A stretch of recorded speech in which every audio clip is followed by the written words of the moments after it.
Praise the Lord. హల్లెలూయా. మోకరించి ప్రార్థన చేద్దాం. పరలోకమందున తండ్రి, జీవాధిపతి దేవా, ఇశ్రాయేలు ప్రబల రక్షక, నీకే వందనాలు, స్తోత్రాలు.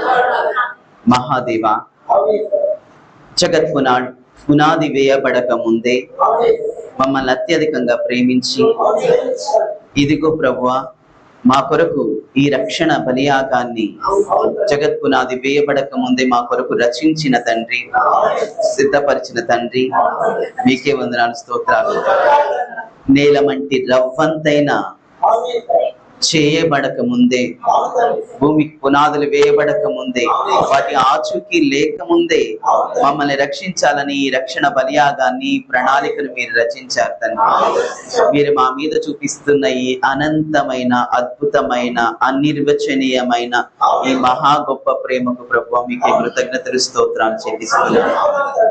ఇదిగో మమ్మల్ని అత్యధికంగా ప్రేమించి మీ కుమారుని ద్వారా ప్రభువా 2000 సంవత్సరాల క్రితం ఈ రోజున మమ్మల్ని ప్రభువా రక్షించుటకు మీ కుమారుని బలిదానముగా అర్పించిన తండ్రి, మా కొరకు బలి అయిన యేసుక్రీస్తు ప్రభువా, మీకే వందనాలు, స్తోత్రాలు. ఇదిగో ప్రభువా, మేము ఆ దినమును ప్రభువా జ్ఞాపకం చేసుకుంటూ ప్రభువా, ఆ గొప్ప బలియాగపు దినమును మేము జ్ఞాపకం చేసుకుంటూ ప్రభువా, మీ కుమారుడు బలి అయిన ఈ రోజును ప్రభువా మేము మిమ్మల్ని ఆరాధించుటకును, మహిమపరచుటకును, ఘనపరచుటకును, సిలువను గూర్చిన సత్యములు తెలుసుకొనుటకును ప్రభువా కృతజ్ఞత భావంతో నీ సన్నిధికి వచ్చాం ప్రభువా. కృతజ్ఞత పూర్వకముగా ప్రభువా వచ్చి నీ సన్నిధిలోకి వచ్చి మోకరించి ప్రార్థిస్తున్నాము. మీ వైపు చూస్తున్నాము. మీరు మాకు మీ కనికరాన్ని మీరు మా పైన చూపించండి. మీ దయను మా పైన చూపించండి. మీ కుమారుని రక్తం ద్వారా మా పాపాలు కడిగి వేసి, మా దోషములు కడిగి వేసి ప్రభువా, మా అతిక్రమముల విషయమే మేము పొందర్హమైన శిక్షల నుంచి మీరు తప్పించమని మరొకసారి వేడుకుంటున్నాం తండ్రి. ప్రతి ఒక్క బిడ్డతో ప్రభువా మీరు సిలువను గుర్చిన సత్యం ద్వారా మీరు మాట్లాడి ప్రభువా, ప్రతి ఒక్క బిడ్డ మారు మనసు రక్షణ పొందులాగున, బాప్తిస్మం పొందులాగున ప్రభువా, ఇదిగో ప్రభా అతిక్రమముల నుంచి బయటకు వచ్చులాగున ప్రభువా, దురభిమాన పాపం నుంచి బయటకు వచ్చులాగున ప్రతి ఒక్క బిడ్డతో ప్రభు నీ సిలువ ద్వారా దర్శించడానికి కృపను దయచేయండి. దర్శించి ప్రతి ఒక్క బిడ్డతో మాట్లాడమని ప్రభువా, దుష్టుని, సాతాని, శోధకుడిని ప్రభువా, అపవాదిగాడిని, ఆర్థికట సర్పాన్ని ప్రభు, ఆకాశ మండల దురాత్వాడి అనుచరులను పాతాళలోకాన్ని బంధిస్తున్నాను తండ్రి. ఈ దేవాలయానికి వస్త్రపు చెంగుతోను, దేవాలయాన్ని మీ ఆత్మశక్తితోను, మీ అభిషేకంతోను ప్రభువా, మీ గొప్ప ప్రభావంతో నింపుతున్నాను తండ్రి. మీ ఆత్మని మీరు నింపడానికి కృపను దయచేయండి ప్రభువా. ఈ ఆరాధన ఆద్యంత మీ నామానికి విముఖరంగా జరిగించమని, పావుల స్వరాన్ని వినిపించమని, పిట్టల కోలాహలాన్ని వినిపించమని, సిలువ శక్తిని ఇక్కడ మాకు ప్రభు ప్రత్యక్షపరచమని, సిలువకు సాక్షులుగా మమ్మల్ని చేయమని, సిలువను కూర్చిన వార్త నశించుచున్న వారికి వెర్రితనము కానీ, రక్షించబడుతున్న వారికి ఇది దేవుని శక్తి అయి ఉన్నదన్న మీ గొప్ప ఇదిగో ప్రభువా సత్యపూరితమైన ప్రభువా ఈ వాగ్దానమునకు ప్రభు స్తోత్రాలు చెల్లిస్తున్నా. మేము సిలువలోని శక్తిని పొందుకొని ప్రభువా గొప్ప శక్తివంతులు మగులాగిన ప్రతి ఒక్క బిడ్డని కూడా ప్రతి ఒక్క బిడ్డను చేయమని వేడుకుంటున్నాం. సమస్తాన్ని మీ చేతికిస్తూ, సమస్త ఘనత మేము ప్రభువాలు మీ నామానికి అర్పిస్తూ, ఇదిగో ప్రభు ఆరాధన మీ నామానికి మమకరంగా జరిగించమని వేడుకుంటూ, సమస్తాన్ని మీ చేతికి అప్పగిస్తూ మా తండ్రిని, మా ప్రియ రక్షకుడైన యేసుక్రీస్తు వారి నామములో అడిగి వేడుకొని పొంది ఉన్నాము తండ్రి. Praise the Lord. హల్లెలూయా. ఇక్కడ కూడిన మీ అందరికి మన ప్రభువును ప్రియ రక్షకుడైన యేసుక్రీస్తు ప్రభువారి యొక్క రక్షణనిచ్చు నామములో, అత్యున్నత శుభప్రదమైన క్రీస్తు యేసుని యొక్క అద్భుత నామములో శుభములు, వందనములు తెలియచేయుచున్నారు. Praise the Lord. ఎస్తేవని బిడ్డారా, మీరంతా బాగున్నారా? కృపలు వర్ధిల్లుచున్నారా? ఎస్తేవని బిడ్డారా, మీరంతా బాగున్నారని, కృపలు వర్ధిల్లుచున్నారని, మీ ప్రార్థనా జీవితాన్ని, విశ్వాస జీవితాన్ని కాపాడుకుంటూ అనేక మంది ఎదుట యేసుక్రీస్తు ప్రభువుని సొంత రక్షకునిగా అంగీకరించి పరలోక రాజ్యం కొరకు ఎదురు చూస్తున్నారని ప్రభు పేరిట విశ్వసిస్తున్నాను. హల్లెలూయా. ఈరోజు యేసుక్రీస్తు ప్రభువారు మనందరి కొరకు, ప్రపంచ మానవాళందరి పాపముల కొరకు కలువరి సిలువలో బలి అయిన రోజు. ఎస్తేవని బిడ్డారు, కలువరి సిలువలో బలి అయిన రోజు, కలువరి సిలువలో మరణించిన రోజు, తనను తాను మరణానికి అప్పగించుకొని బహు హింసను పొంది సర్వమానవాళి పాప పరిహారార్థం కలువరి సిలువలో మరణించిన రోజు. ఆ ప్రపంచ మానవాళిలో నీవు ఉన్నావా లేవా? ఉన్నా. మనందరం ఉన్నాం. ఎస్తేవని బిడ్డారా, మనందరి కొరకు ఆయన మరణించిన రోజే ఈ గుడ్ ఫ్రైడే. శుభ శుక్రవారం.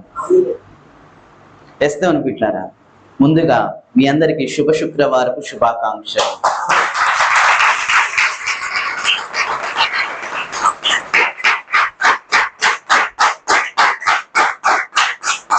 ఎస్తేవన్ బిడ్డలారా, మీ అందరికీ శుభ శుక్రవారపు శుభాకాంక్షలు.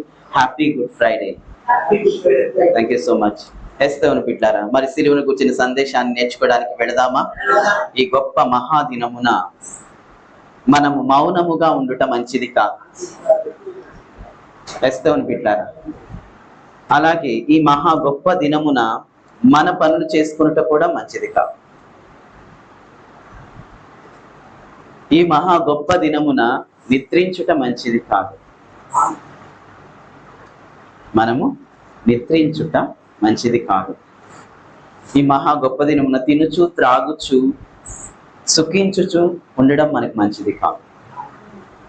మనకు ఒక ఆత్మీయమైన తీర్మానము, ఆత్మీయమైన కట్టుబాట్లు, ఆత్మీయమైన ఒక నిర్ణయాత్మకమైన జీవితం మనలోకి రావాలి, కట్టుబడిపోవాలి దేవునికి. ఈ లైఫ్ ఇలా ఉండాలి, నా లైఫ్ ఇలా ఉండాలి, నా జీవితం ఇలా ఉండాలి, ఈ దినములలో నా జీవితం ఇలా ఉండాలి, ఈ దినములలో నా జీవితం ఇలా ఉండాలి, నేను ఇలాగా బ్రతకాలి, ఇలా ప్రార్థించాలి, ఇలా జీవించాలి. ఒక డెడికేటెడ్ లైఫ్, మనకు ఒక నిర్ణయాత్మకమైన క్రమబద్ధీకరింపబడిన ఒక సమర్పించుకున్న జీవితం మనకు ఉండాలి. అది లేకపోతే మన భక్తి వ్యర్థం. అది ఆత్మ లేని జీవితమే అవుతుంది, కానీ అది ఆత్మ సంబంధమైన జీవితం కాదు. అది లేనప్పుడు ఒక క్రమబద్ధీకరమైన ఒక డెడికేటెడ్ లైఫ్ మనకి లేనప్పుడు, ఒక నిర్ణయాత్మకమైన లైఫ్ లేనప్పుడు, ఒక క్రమశిక్షణతో కూడిన లైఫ్ మనకి లేనప్పుడు మనం చేసేదంతా వ్యర్థం, మన భక్తి వ్యర్థం. అవును, కొన్ని త్యాగాలు, కొన్ని అర్పణలు, కొంత బాధ, కొంత భారము, కొంత గాయము, మన జీవితంలో మనకి మనమే తెచ్చిపెట్టుకోవాలి దేవుని విషయమే. అది కదా క్రమబద్ధీకరమైన సమర్పణతో కూడిన జీవితం అంటే. పెయిన్ అనుభవించడానికి నిరాకరించే భక్తి నీదేం భక్తి అసలు? అది కరెక్ట్ కాదు. ఆ భక్తి అసలు దేవునికి నచ్చేది కాదు. నిన్ను నీవు కొంత నొప్పిని భరించడానికి, కొంత బాధను అనుభవించడానికి, కొంత త్యాగం చేయటానికి, కొంత సహించడానికి, కొన్నిటిని వదిలేసుకోవడానికి, కొన్నిటిని సంపాదించుకోవడానికి,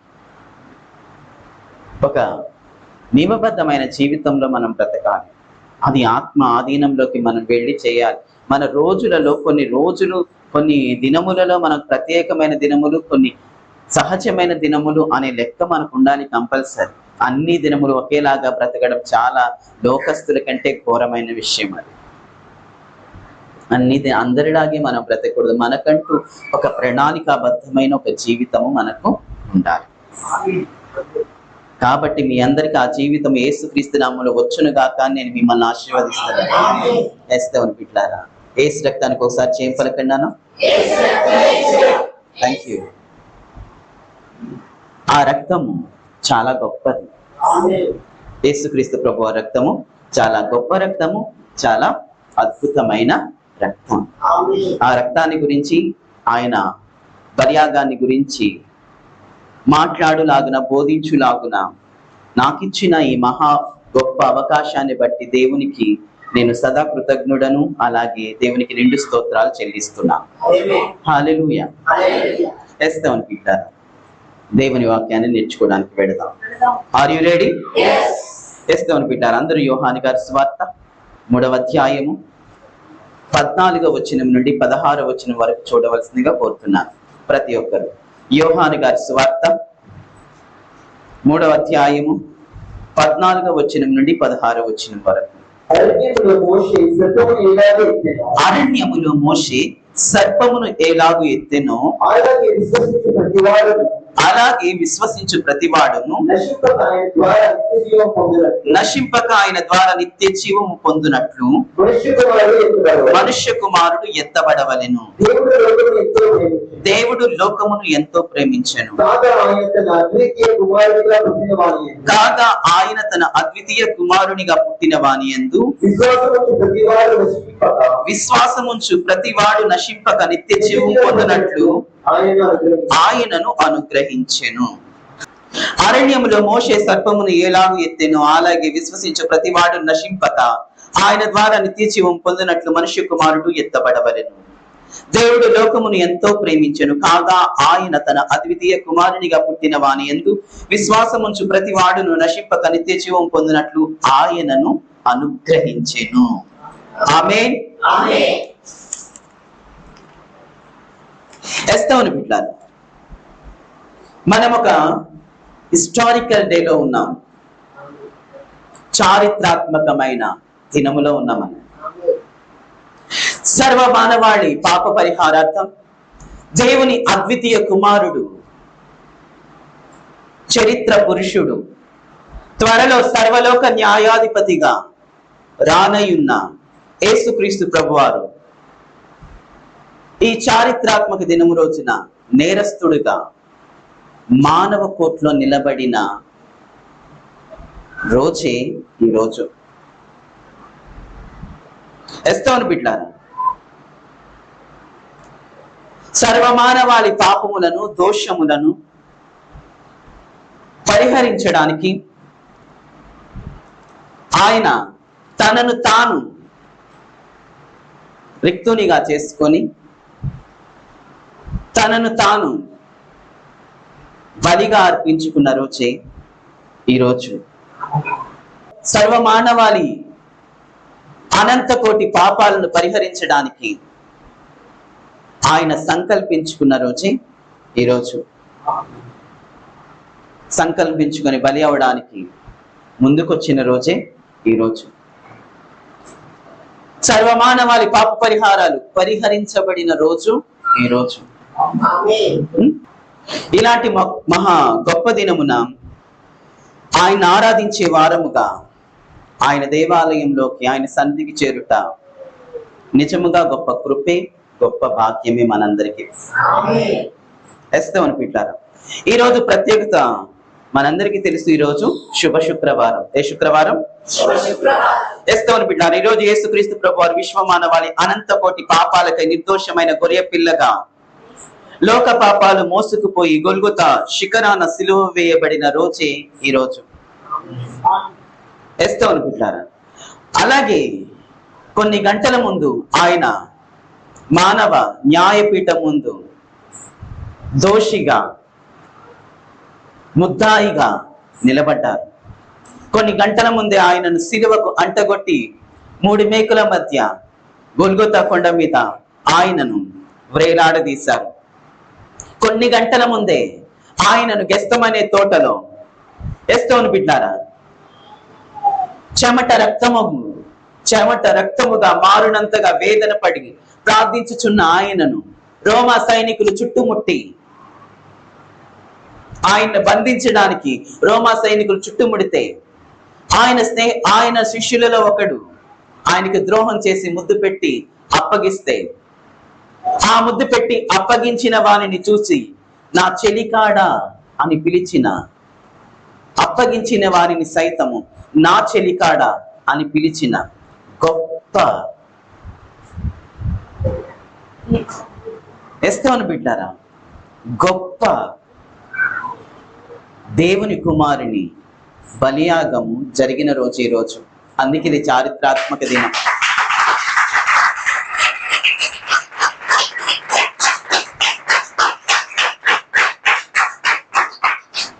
ఎస్తవని బిడ్డలారా, తనను అప్పగించిన వాని సైతము నా చెలికాడా అని పిలిచిన గొప్ప దేవుని కుమారుడు యేసుక్రీస్తు ప్రభువారు. ఎస్తవని బిడ్డలారా, కొన్ని గంటల క్రితమే ఆయన సంకెళ్లతో బంధించారు.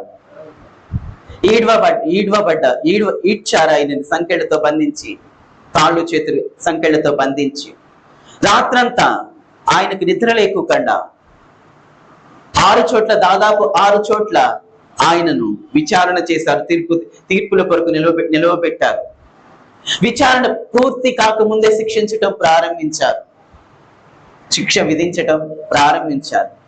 ఏ నేరస్తుడికైనా విచారణ అంతా పూర్తి చేసిన తర్వాత శిక్షణ విధిస్తారు. కానీ నేరము విచారణ పూర్తి కాకముందే, నేరం రుజువు కాకముందే ఆయన శిక్షించటం ప్రారంభించారు. ఎస్తమని బిడ్డలారా, ప్రారంభించారు. అన్యాయంగా ఆయన శిక్ష విధించారు. ఆయన అన్యాయంగా శిక్షను అనుభవించారు. నేరం రుజువు కాకముందే ఆయన అన్యాయంగా శిక్షను అనుభవించారు. ఇంత యేసుక్రీస్తు ప్రభువారు ఎందుకు అనుభవించారు? ఇంత జరుగుతున్న ఆయన ఎందుకు మౌనంగా ఉన్నారు? ఎందుకు యేసుక్రీస్తు ప్రభువారు దీన్ని అనుభవించాల్సి వస్తుంది? ఇంత హింసను, ఇంత అవమానాన్ని, ఇంత ఘోరమైన శిక్షను ఎందుకు అనుభవించాల్సి వచ్చింది? ఒక్కటే కారణం, మనలను నీతిమంతులుగా మార్చుట కొరకు ఆయన దారుణంగా హింసించబడ్డాడు. ఓన్లీ కంటే మనలను నీతిమంతులుగా మార్చుట కొరకు ఆయన తనను తాను హింసకు అప్పగించుకున్నారు. హింసించబడ్డకు ఆయన సిద్ధమయ్యారు, హింసించబడ్డారు. ఓన్లీ రీజన్ మనము నీతిమంతులుగా మారడం కోసమే. మరి నీవు నీతిమంతుడిగా బ్రతుకుతున్నావా? నువ్వు నీతిమంతురాలిగానే బ్రతుకుతున్నావా? నీ అందు నీతి నిలిచి ఉందా? పరిశీలన చేసుకోవాలి. ఈ చారిత్రాత్మకమైన దినము రోజున నిన్ను నీతిమంతుడిగా, నిన్ను నీతిమంతురాలిగా, మనందరిని నీతిమంతుడిగా, నీతిమంతురాలిగా మార్చుట కొరకు ఆయన ఇంత హింసను అనుభవించాడు, ఇంత అవమానాన్ని పొందాడు, ఇంతగా బలి అయ్యాడు. మరి ఇంకా నువ్వు నీతిమంతుల లిస్టులోకి వచ్చావా, రాలేదా? నువ్వు నీతిమంతుడివేనా, నీతిమంతురాలవేనా? ఆ లిస్ట్ లో నీ పేరు చేరిందా? ఒక్కసారి నిన్ను పరిశీలన చేసుకో. ఈ చారిత్రాత్మక దినము రోజున ఎస్తమని బిడ్డలారా, మనల్ని నీతిమంతుడిగా మార్చుట కొరకు ఆయన హింసించబడ్డాడు. హింసకు తాను అప్పగించుకున్నాడు. తాను హింసలు పొందిన గడియలు ఇవి మన నీతిమంతుడిగా మార్చడానికి. ఎస్తమని బిడ్డలారా, ఇంత గొప్ప దినాన మనమంతా ప్రభువారి పాదాల చెంతకు చేరడము, ఆయన సన్నిధికి చేరడము, ఆయన దేవాలయంలో గడపటము నిశ్చయముగా అది ఆశీర్వాదకరం. ఎస్తమని బిడ్డలారా,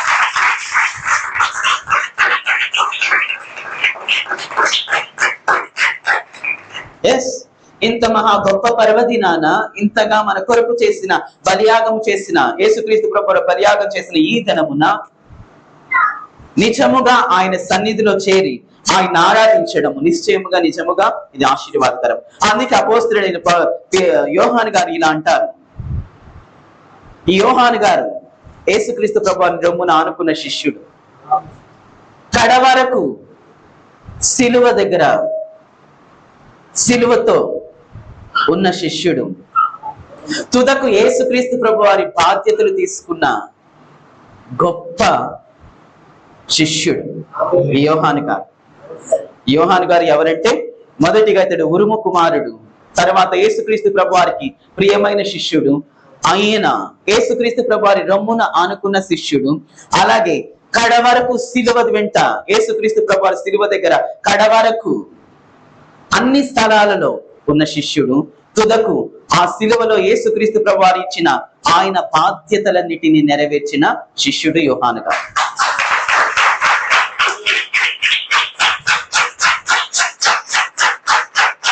ఈ యోహాను గారు ఈ చారిత్రాత్మక దినాన్ని గురించి, ఈ చారిత్రాత్మక దినములో యేసుక్రీస్తు ప్రభువారు బలి అయిన విధానాన్ని గురించి, ఈ బలిని గురించి మాట్లాడుతూ అంటారు కదా, ఆకాశము నుండి దిగి వచ్చిన ఆ యేసుక్రీస్తు ప్రభువారు తప్ప, ఆకాశమునకు ఎక్కిపోయిన ఆ యేసుక్రీస్తు ప్రభువారు తప్ప మరెవరు మనుషులను పరలోకములోనికి చేర్చలేరు అని చెప్తూ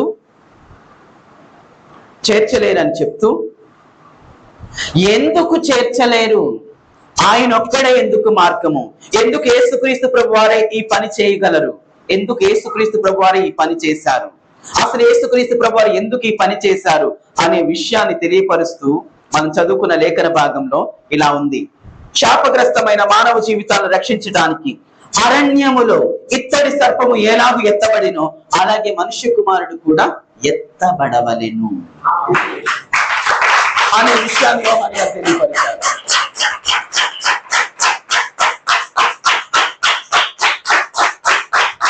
పతనమవుతున్న, నాశనమవుతున్న, నీతి మాలిన జీవితాన్ని జీవిస్తున్న, అవినీతి పరులుగా పాపపు ఇష్టమైన జీవితాన్ని జీవిస్తున్న, పాపపు కూపములో కూరుకుపోయిన మానవాళిని రక్షించాలి అంటే యేసుక్రీస్తు ప్రభువారు కావాలి. పరలోకానికి చేర్చాలి అన్న యేసుక్రీస్తు ప్రభువారే కావాలి. ఎందుకంటే పరలోకం నుండి దిగి వచ్చిన వాడు ఆయనే, పరలోకమునకు ఎక్కిపోయిన వాడు ఆయనే. ఆయన తప్ప మరి ఇంకెవరు ఇది చేయలేదు. కాబట్టి ఆయనే అరణ్యములో మనుషుల శాపాన్ని కొట్టివేయడానికి, మనుషుల శాపానికి పరిహారం చేయడానికి ఎలాగ ఇత్తడి సర్పం ఎత్తబడిందో అలాగే సర్వమానవాడి పాపాలు పరిహరించడానికి, నీతిమంతుడిగా తీర్చుట కొరకు, శాపాన్ని కొట్టివేయడానికి ఆయన కూడా అదే విధముగా మ్రాని మీద ఎత్తబడాలి, ఎత్తబడ్డాడు అని యేసుక్రీస్తు ప్రభువుకి ప్రియమైన శిష్యుడైన యోహాను గారు తెలియపరుస్తున్నారు. పైకెత్తబడింది ఇత్తడి సర్పం, పైకెత్తబడిన ఇత్తడి సర్పములాగా యేసుక్రీస్తు ప్రభువారు కూడా ఎత్తబడాలి. ఇష్టం బిడ్డారు. అందుకే యేసుక్రీస్తు ప్రభువారు మ్రానికి మేకులతో దిగగొట్టబడి బిగించబడి ఎస్తోను బిడ్డారు పైకెత్తబడ్డారు. ఆనాడు అరణ్యంలో ఇత్తడి సర్పము ఎలాగూ కర్రకు కట్టబడి ఎత్తబడిందో మనుషుల యొక్క శాపాలను పరిహరించడానికి, మనుషుల యొక్క పాపాలను క్షమించడానికి, అలాగే యేసుక్రీస్తు ప్రభువారు సిలువలో మేకులతో బిగగొట్టబడి కొయ్యకు వ్రేలాడదీయబడ్డారు. ఈనాడు ఇప్పుడు నువ్వు ఆ సిలువను చూస్తే నీ పాపాలకు క్షమాపణ వస్తుంది. నువ్వు ఇప్పుడు ఆ సిలువ వైపు చూస్తే నీ దోషాలకు క్షమాపణ వస్తుంది. నువ్వు ఆ సిలువ వైపు చూస్తే నీకు క్షమాపణ వస్తుంది, నీ అతిక్రమములు క్షమించబడతాయి.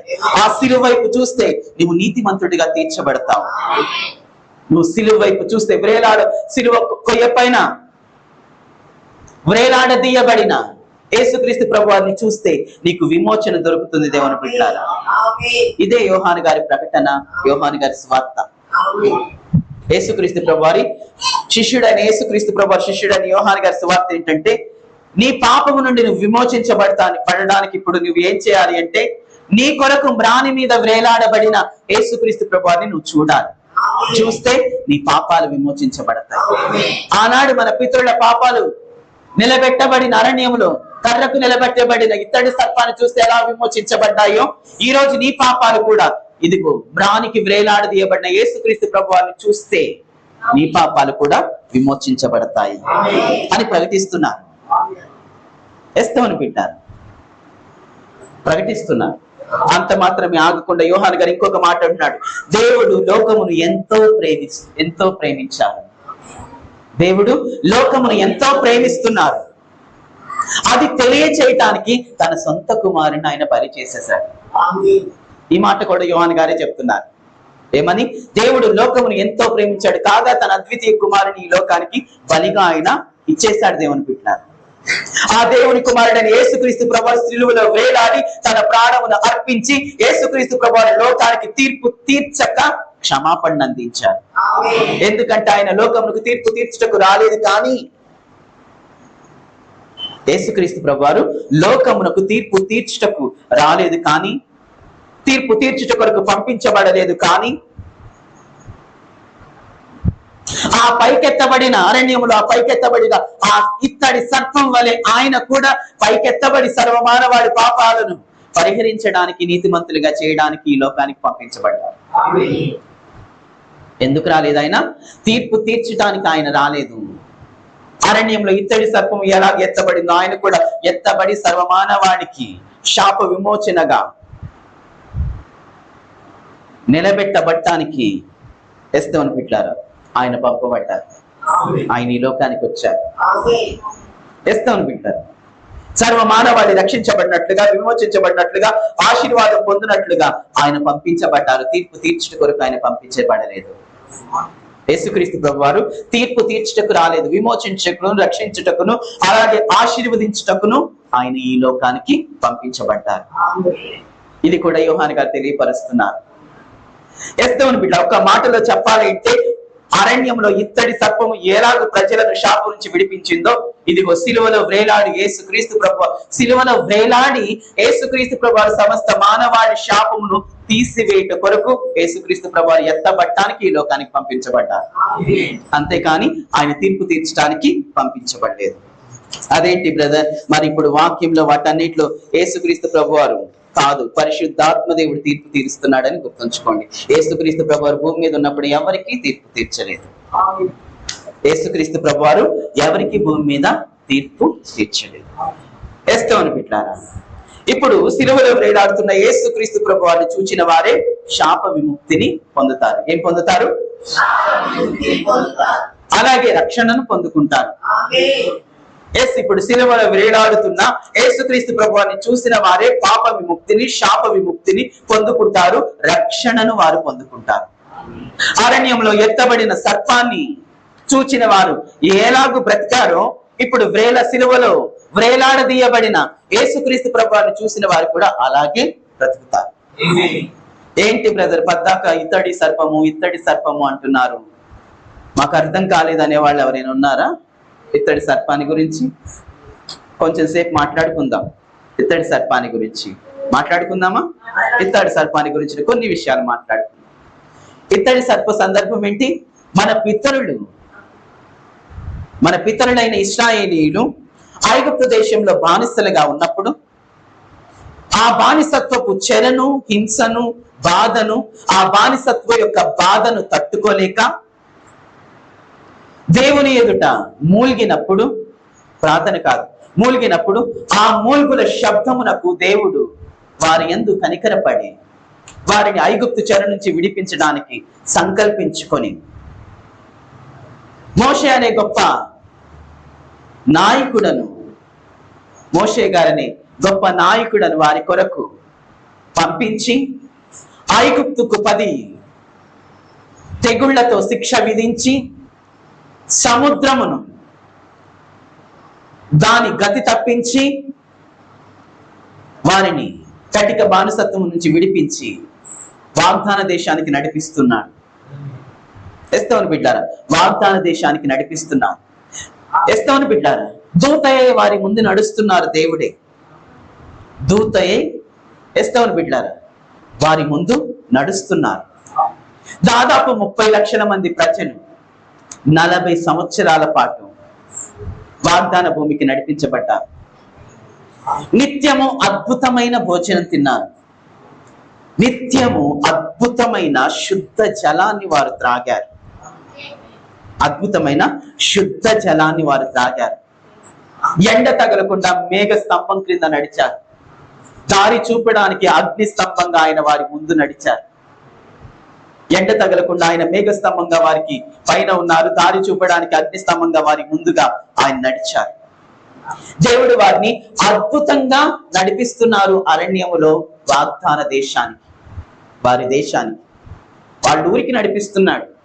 వాళ్ళ దేశానికి తీసుకెళ్తున్నాడు.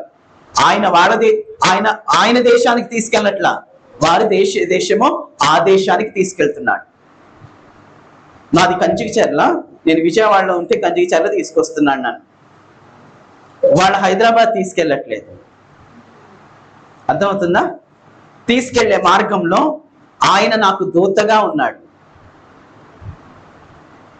ఆ దూతగా ఉన్న ఆయన ఏమన్నా మామూలుగా దారి చూపిస్తూనే ఉన్నాడా అంటే కాదు.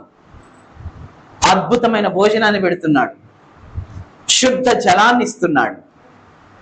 ఎస్తవని బిడ్డ ఎండ తగలకుండా గొడుగును పట్టేస్తున్నాడు.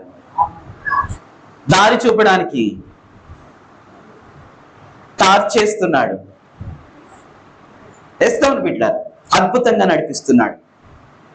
దేవుని కాపుదలలో, ఆశీర్వాదంలో ఉన్న ఇశ్రాయేలీలు ఇప్పుడు దేవునికి ఏం చేయాలి? ఇవన్నీ పొందుకుంటున్న ఇశ్రాయేలీలు దేవుని పాదాలు పట్టుకొని దేవుణ్ణి ఆరాధించాలి, దేవునికి కృతజ్ఞత కలిగి ఉండాలి, దేవునికి పూజలు చేయాలి.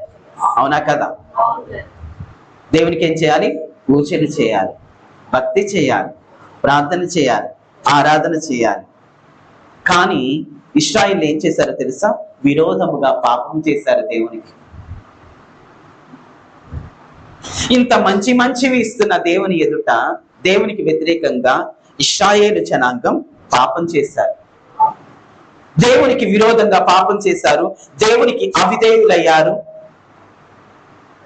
దేవునికి కోపాన్ని రప్పించారు ఇశ్రాయేలు జనాంగం.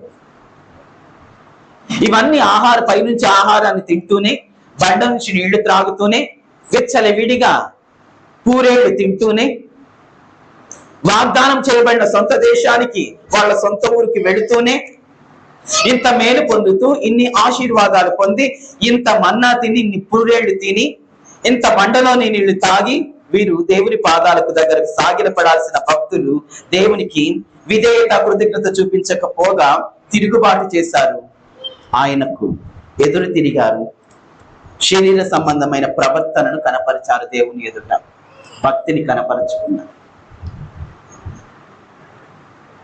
ఎస్తవును పెట్టారు, శరీర సంబంధమైన ప్రవర్తనను దేవుని ఎదుట కనిపించారు, అవిధేయులై భక్తిహీనులై దేవునికి ఎదురు తిరిగే శరీర సంబంధమైన ప్రవర్తన. ఎస్తవును పెట్టారు, వారు విరుద్ధంగా దేవునికి విరుద్ధంగా చేసిన తిరుగుబాటు ఫలితంగా వారికి భయంకరమైన శిక్ష వచ్చింది. అందుకే నేను స్టార్టింగ్ లో కొన్ని మాటలు చెప్పాను. మన జీవితానికి కొన్ని కట్టుబాట్లు ఉండాలి, మన జీవితాల్లో కొన్ని రోజులకి కొన్ని నియమాలు ఉండాలి, కొన్ని త్యాగాలు ఉండాలి, కొంత బాధను అనుభవించాలి, కొంత ఆకలిని కొనాలి, కొన్నిటికి బద్ధమై మనం బ్రతకాలి. అది చేసుకోలేకపోతే వ్యర్థం. ఇన్ని అనుభవిస్తున్న మనం వాటికి కట్టుబడి మనం బ్రతకపోతే, ఆ నియమాలను పాటించకపోతే మన బ్రతుకు వ్యర్థము. ఇశ్రాయేలీయుల గురించి ఏం చెప్పుకున్నాము? మంచి మంచివి తిన్నారు, మంచి మంచి ఆశీర్వాదాలు పొందుకున్నారు, అద్భుతమైన భోజనం, శుద్ధ జలాన్ని, పూరేళ్లను, మేఘస్తంభం, అగ్నిస్తంభం, దేవుడే దూతయ్య వారి ఎదుట నడుస్తున్నారు. కానీ ఏం జరుగుతుంది? భక్తి చేయాల్సిన వారు, కృతజ్ఞత పూర్వకంగా విధేయత చూపించాల్సిన వారు, దేవునికి సాగిలిక పడాల్సిన వారు ఏం చేస్తున్నారు? తిరుగుబాటు చేస్తున్నారు, శరీర సంబంధంగా బ్రతుకుతున్నారు. ఎస్తవును పెట్టారు. దాని ఫలితంగా ఏమొచ్చింది? దేవునికి విరుద్ధంగా చేసిన తిరుగుబాటు ఫలితంగా వారికి భయంకరమైన శిక్ష వచ్చింది. వారికి భయంకరమైన శిక్ష వచ్చింది. భయంకరమైన శిక్ష వచ్చింది. ఆ శిక్ష ఏంటంటే, దేవుని శిక్షకు గుర్తుగా, వారికి తిరుగుబాటుకు ప్రతీకారంగా, వారు దేవునికి వ్యతిరేకంగా చేసిన తిరుగుబాటుకు ప్రతీకారంగా, అవిధేయతకు శిక్షగా, పాపానికి శిక్షగా తాపకరమైన సర్పములు ఆ అరణ్యంలో వారి కొరకు పుట్టాయి. ఈ మాట మనకి ఎప్పుడు గుర్తుండాలి. దేవునికి విరుద్ధంగా మనం బ్రతుకుతున్నప్పుడు, మనం చేసే ప్రయాణాల్లో తాపకరమైన విషయాలు, తాపకరమైన శిక్షలు మన మీదకి వస్తాయి, బాధాకరమైన శిక్షలు. ఈ ఇశ్రాయేలు జనాంగం దేవునికి విరుద్ధంగా, దేవునికి వ్యతిరేకంగా, దేవుని మీద తిరుగుబాటు చేసి దేవునికి విరుద్ధంగా బ్రతుకుతున్నప్పుడు, వ్యతిరేకంగా పాపం చేస్తున్నప్పుడు, వారు వెళుతున్న ఆ వాగ్దానపు దేశ దేవుడు తీసుకువెళ్తున్న ఆ వారి వాగ్దాన దేశపు ప్రయాణంలో మార్గ మధ్యంలో వారి మీదకి దేవుని శిక్ష వచ్చింది. ఎలా వచ్చిందంటే, తాపకరమైన శిక్ష, తాపకరమైన సర్పములు ఆ అరణ్యంలో వారి కొరకు పుట్టాయి. దేవుని శిక్షకు గుర్తుగా, దేవుని ప్రతీకారానికి గుర్తుగా, ఆయనది తిని, ఆయనది తాగి, ఆయనను అనుభవించి, ఆయన చూపిన మార్గంలో నడిచే నువ్వు ఆయన మీద తిరుగుబాటు చేస్తే, ఆయనకి అవిధేయంగా, విధేయత చూపించకుండా అవిధేయతతోను బ్రతికితే, కుయుక్తితోను బ్రతికితే, ఆయన నీకు మీద ప్రతీకారం తీర్చుకుంటాడు. నీకెదురుగా నిలబడి, నీ ప్రక్కన నడుచుచున్న దేవుడు, నీతో ముందుగా నడుచుచున్న దేవుడు, దారి చూపించుచున్న దేవుడు ఎదురు తిరిగి ప్రతీకారం తీర్చుకుంటాడని మీతో నిశ్చయంగా చెప్తున్నాను. ఎదురు తిరిగి ఆయన ప్రతీకారం తీర్చుకుంటాడు. ఎస్తోను బిడ్డ ఎదురు తిరిగి ప్రతీకారంగా తాపకరమైన సర్పముల అరణ్యంలో పుట్టాయి వారి కొరకు. ఆ తాపకరమైన సర్పములు ఇశ్రాయేలు జనాంగంలో ప్రవేశించి, ఆ తాపకరమైన సర్పములు ఇశ్రాయేలు జనాంగంలో ప్రవేశించి అందరినీ కాటువేయటం స్టార్ట్ చేశాయి. అందరినీ కాటేయటం స్టార్ట్ చేసే దేవుని బిడ్డలారా. ఆ తాపకరమైన సర్పముల కాటుకు గురై అనేక మంది కొట్టుకులాడుతున్నారు, నొరగల గ్రక్కుతున్నారు, చచ్చిపోతున్నారు.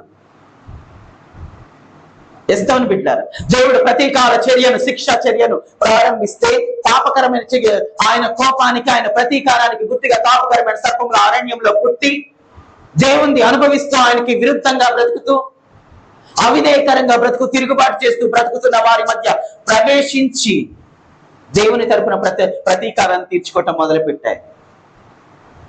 ఆ తాపకరమైన సర్పములు వారిలోకి ఇశ్రాయేలు జనాంగంలో ప్రవేశించి ఇశ్రాయేలు జనాంగాన్ని కాటివేయటం ప్రారంభిస్తే ఆ కాటివేయబడిన వారు మహావేదన పొందుతూ గిలగిలా కొట్టుకుంటూ నోరగల కక్కుకుంటూ చచ్చిపోవటం స్టార్ట్ చేశారు.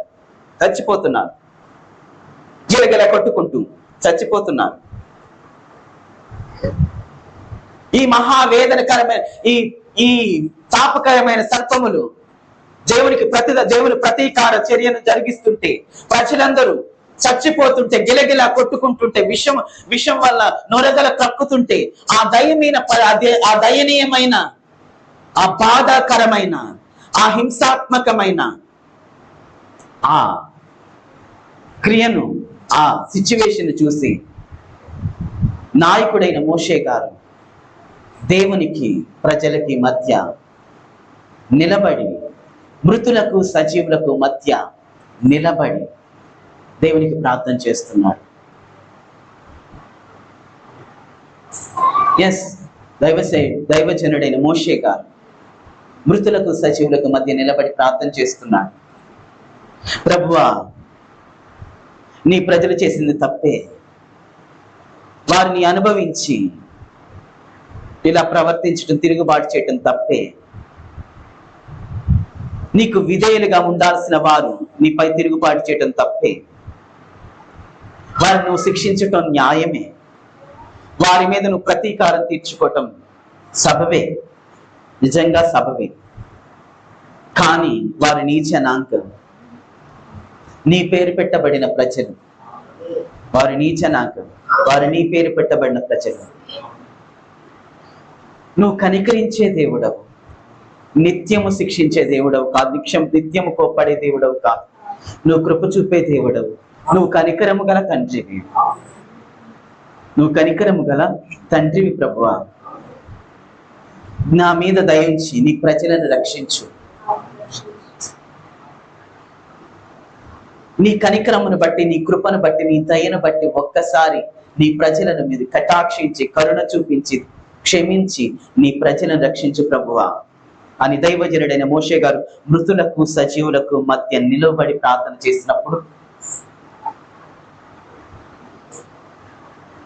చేసినప్పుడు దేవుడు ఒక అద్భుతమైన రక్షణ ప్రణాళికలను ముందు తరాలకు గుర్తుగా మోషే గారి ద్వారా అందించారు. ఏంటి ఆ ప్రణాళిక అంటే, నువ్వు త్వరగా వెళ్ళి కొంత ఇత్తడిని తీసుకో, దానితో సర్పపు షేప్లో ఒక సర్పాన్ని తయారు చేయి. కొంత ఇత్తడిని తీసుకొని అర్జెంటుగా ఒక సర్పపు ఆకారాన్ని తయారు చేసి దాన్ని ఒక కర్రకు కట్టి అరణ్యంలో దాన్ని నిలబెట్టు.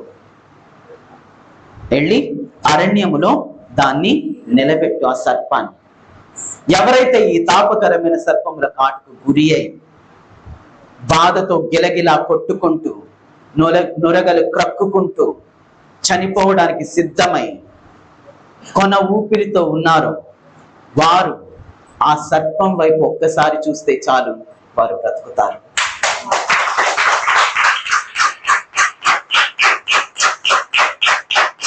ఆ సర్పం వైపు ఒక్కసారి చూస్తే చాలు, వారు బ్రతుకుతారు. వెళ్ళి ఇది చేసి ప్రజలను ఆ సర్పం వైపు చూడమని చెప్పని మోషే గారికి ఎస్తోని పెట్టారు, రక్షణ ప్రణాళికను తెలియపరుస్తారు. అప్పుడు త్వరగా మోషే గారు వెళ్ళి కొంత ఇత్తడిని తీసుకొని దాన్ని కరిగించి సర్పపు ఆకారాన్ని తయారు చేసి దాన్ని త్వరగా కర్రకు కట్టి అరణ్యములో దానిని ఇత్తడి సర్పాన్ని ఎత్తి, ఎస్తోని బిడ్డారా, ఇత్తడి సర్పాన్ని ఎత్తి ఒక కర్రకు కట్టి పైకెత్తి అరణ్యములో కేకలేయటం మొదలు పెట్టారు మోషే గారు. అరుస్తున్నారు గట్టి గట్టిగా. మోషే గారు గట్టి గట్టిగా అరుస్తున్నారు. ఎత్తబడిన ఆ సర్పం దగ్గర నిలబడి ఒకటే అరుపులు, ఒకటే కేకలు. మోషే గారు ప్రజల వైపు చూస్తూ, చాపకరమైన సర్పమును కాటుకు గురి అయి గిరగిల కొట్టుకుంటున్న వారి వైపు చూసి ఆ ఇత్తడి సర్పం దగ్గర నిలబడి ఒకటే కేకలు వేస్తున్నారు, ఒకటే అరుస్తున్నారు, అరుపులు కేకలు వేస్తున్నారు. మోషే గారు ఏమనో తెలుసా? సర్పం చేత కాటు గురి అయిన ప్రజలారా, చావ సిద్ధంగా ఉన్న ప్రజలారా, విషము వ్యాపించి నురగలు బ్రక్కుతున్న ప్రజలారా, కొన ఊపిరితో చావు బ్రతుకుల మధ్య కొట్టుమిట్టాడుతున్న ప్రజలారా, మీరు ఒక్కసారి ఇదిగో ఎత్తబడిన ఇత్తడి సర్పం వైపు చూడండి. చూస్తే మీరు బ్రతికిపోతారు. మీ ప్రాణాలు పోవు, మీ నురగలు ఆగిపోతాయి, మీ విలవిలలాడి మీ దేహము క్రమబద్ధి మామూలుగా అయిపోతుంది, స్వస్థత పొందుతుంది. ఎస్, నువ్వు బ్రతికిపోతావు. కాబట్టి ఒక్కసారి ఇత్తడి సర్పం వైపు చూడు అని మోషే గారు కేకలేయటం ప్రారంభించారు. ఇత్తడి సర్పం దగ్గర నిలబడి ఆనాడు మోషే గారు ఇత్తడి సర్పం దగ్గర నిలబడి వేస్తున్న అరుపులు, కేకలే ఈనాడు దైవజనుడు సిలువ దగ్గర నిలబడి చెప్తున్న మాటలు.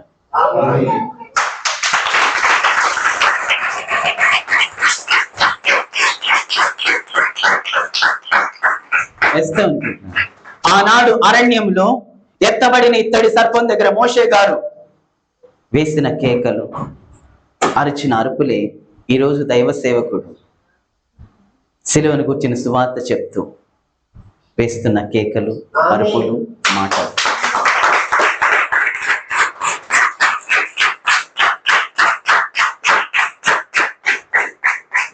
ఎస్తోను బిడ్డలారా, ఏ సర్పము వారిని బలి తీసుకుందో, ఏ సర్పము వలన వారు బాధించబడ్డారో, ఏ సర్పము వలన వారు గిలగిలా కొట్టుకున్నారో, ఏ సర్పము వలన వారు నురగలు క్రక్కారో, ఏ సర్పము వలన వారి దేహము విషపూరితమయ్యిందో, అదే సర్పాన్ని ఎస్తోను బిడ్డలారా చూచినప్పుడు వారికి మరలా ఏమొచ్చింది? జీవం వచ్చింది, బ్రతకొచ్చింది, ప్రాణం వచ్చింది, స్వస్థత వచ్చింది.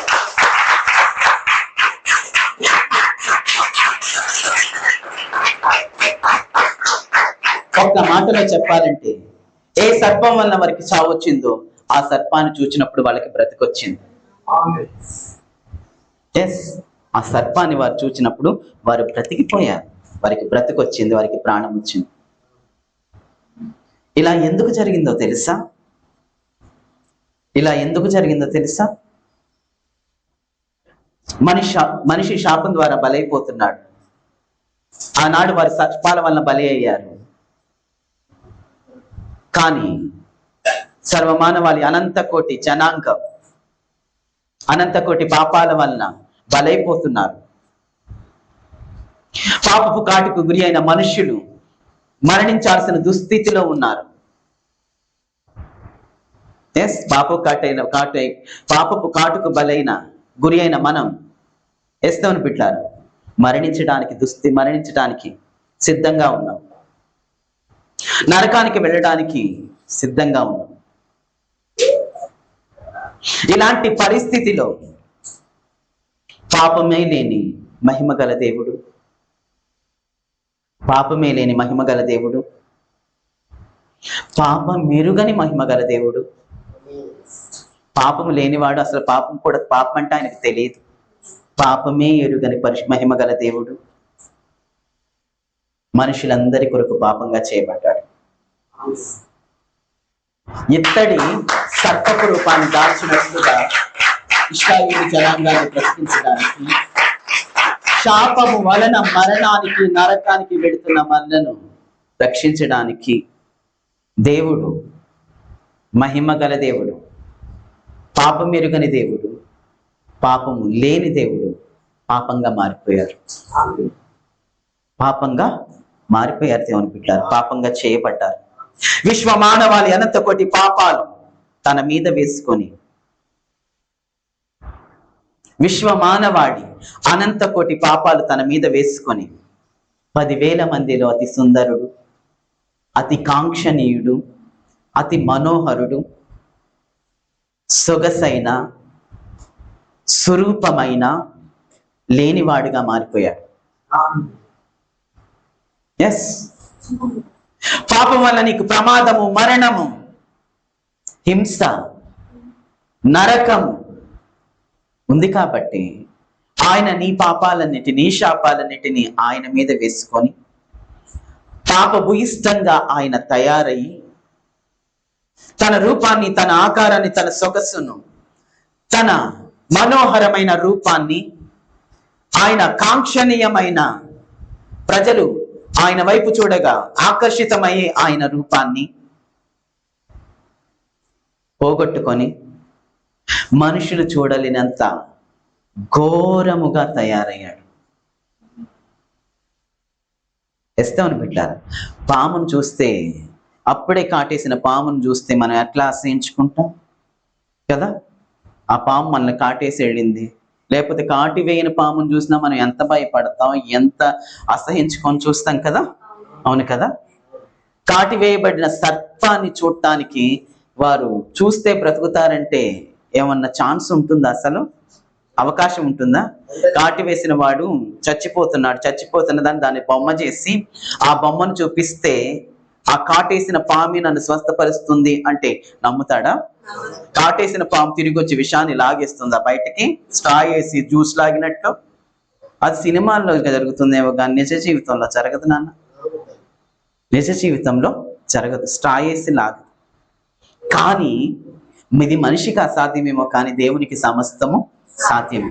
ఏ పాము అయితే వారిని చంపడానికి వచ్చిందో అదే పామును చూచినప్పుడు ఏ సర్పపు కాటు వలన వారు మరణించారో అదే సర్పపు రూపము వలన వారు రక్షించబడ్డారు. అలాగే సర్వమానవాళి మనందరి పాపాల వల్ల మనం మరణము, శాపము, శిక్ష, నరకము పొందాల్సి ఉండగా ఆయన వాటన్నిటిని వేసుకొని, తన మీద వేసుకొని, పాపభూయిష్టంగా మారి స్వరూపమైన, సొగసైన, రూపమైన లేనివాడుగా అయ్యి, మనుషులు చూడలేనంత ఘోరంగా తయారయ్యి, తల మీద ముండ్ల కిరీటము, దాని వలన తలకైన గాయాలు, దాని నుండి కారుతున్న రక్తము, ఆయనను హింసిస్తూ, అపహసిస్తూ, ఆయనని గేలి చేస్తూ, ఆయన మీద జోక్స్ వేస్తూ, ఆయన ముఖముని మీద గుద్దుతుంటే ఆయన ముఖములో కొన్ని భాగాలు వాచిపోయి, మామూలుగా ఉండాల్సిన రూపం కాకుండా వాచిపోయిన, అక్కడక్కడ వాచిపోయిన ఫేస్ లో అక్కడక్కడ వాచిపోయిన ప్రాంతాలు, రక్తము గడ్డకట్టి కమిలిపోయిన ప్రాంతాలు, వెక్కిరిస్తూ, హేళన చేస్తూ, హింసిస్తూ, యూదుల రాజానికి శుభమంటూ ఆయనను అపహసిస్తూ, ఆయన గడ్డాన్ని పీకితే వెంట్రుకలతో పాటు చర్మం కూడా ఊడి వచ్చి చూడ అసాధ్యమైన ఘోరంగా ఆయన ముఖం తయారైంది. దేహం అంతా దున్నబడింది, వీపంతా దున్నబడింది, శరీరం ముందు భాగం అంతా కొట్టుకుపోయింది. కాళ్ళల్లో చేతులకి సంకెళ్ళతో బంధించి గెత్సెమనే తోట నుండి ఈడ్చుకొని వస్తుంటే, మెట్ల మార్గంలో తీసుకొస్తుంటే, ఆయన మెట్ల మార్గంలో బంధించబడిన ఆ సంకెళ్ళతో నడవలేని పరిస్థితులు ఆయన బొక్కబోర్లుగా పడిపోతే, అలా పడిన యేసుక్రీస్తు ప్రభుని లేపకుండా ఆ వంతున సంకెళ్లతో కిందకి లాగితే మొక్క నుంచి ఈ ప్రాంతం అంతా కొట్టుకుపోయింది. 39 కొరడా దెబ్బలతో చేరిన మన వీపంతా చిత్తయిపోయింది, చితికిపోయింది, పుండైపోయింది, గాయమైపోయింది. ఎస్తవని బిడ్డ, కాళ్ళల్లో చేతుల్లో మేకులు దిగగొట్టబడ్డాయి. ఎముక మధ్యలో మేకుంది. మాంసాన్ని, నరాలను, చర్మాన్ని చీల్చుకొని వెళ్ళి ఎముకకు రంధ్రం చేసి ఆయన చేతుల్లో, కాళ్ళలో మేకులు ఉన్నాయి. ప్రక్కటెముక, ప్రక్కలో గుచ్చిన బళ్ళెము ప్రక్కలో నుంచి వెళ్ళి గుండెను పగలగొట్టి, ఎస్తవని బిడ్డారు, ఇక్కడ నుంచి గుచ్చితే ఆ బల్లెం ఇక్కడున్న గుండెలోకి వెళ్ళి ఈ గుండెను పగలగొట్టి దాంట్లో ఉన్న రక్తాన్ని, నీరును కూడా బయటికి లాగేసింది. బల్లెపు పోట ఆయన గుండెను పగలగొట్టి ఆ గుండెలో ఉన్న రక్తాన్ని కూడా బయటికి లాగేసింది, నీరును కూడా బయటికి లాగేసింది. ఇక్కడ గుచ్చితే ఆ గుండెకు తగిలింది, ఆ బల్లెం గుండెలో గుచ్చుకుంది. ఎంత లోపలికి వెళ్ళింది? ఇక్కడ నుంచి ఇక్కడ గుచ్చితే, పక్కలో గుచ్చితే ఇక్కడ దాకా వెళ్ళిందంటే దాదాపు మోర దాకా వెళ్ళింది, అడుగు వరకు లోపలికి వెళ్ళింది. ఈ అన్నిటినీ గాయం చేసుకుంటూ గుండెను పగలగొట్టింది. ఆ బల్లెం పగలగొడితే ఆ గుండెలో ఉన్న రక్తము మొత్తం కారిపోయింది, దాంట్లో ఉన్న నీరు కూడా కారిపోయింది. ఎస్తవను బిడ్డలారా, గుండెను పగలగొట్టింది. శ్రమను అనుభవించిన వారుగా, బాధను అనుభవించిన వారుగా, వ్యాధిని అనుభవించిన వారుగా, ఆకారం లేని వారిగా, శరీరం అంతా నలుగగొట్టబడిన వారిగా, రక్తం అంతా కారిపోయి చిందించబడిన వారిగా, ఎముకలు స్థానం తప్పుతున్నంత బాధ కలుగుతున్నా, వేదన కలుగుతుంటే, పాపము లేని దేవుడు పాపముగా చేయబడి సిలువపై ఎత్తబడ్డాడు పాపాలను క్షమించడానికి. ఆమేన్. ఎస్,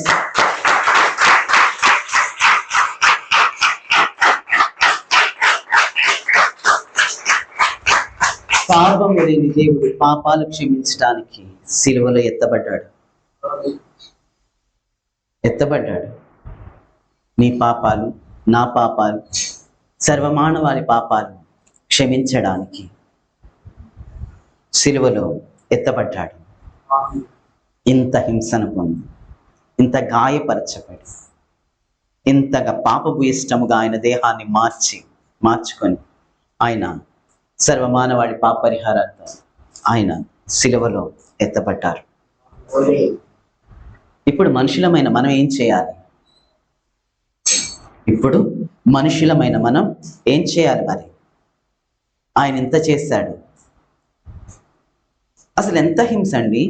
అడుగు బల్లెము లోపలికి వెళ్ళి లోపలున్న గుండెను ఆ వంతున బ్రతికున్న వ్యక్తి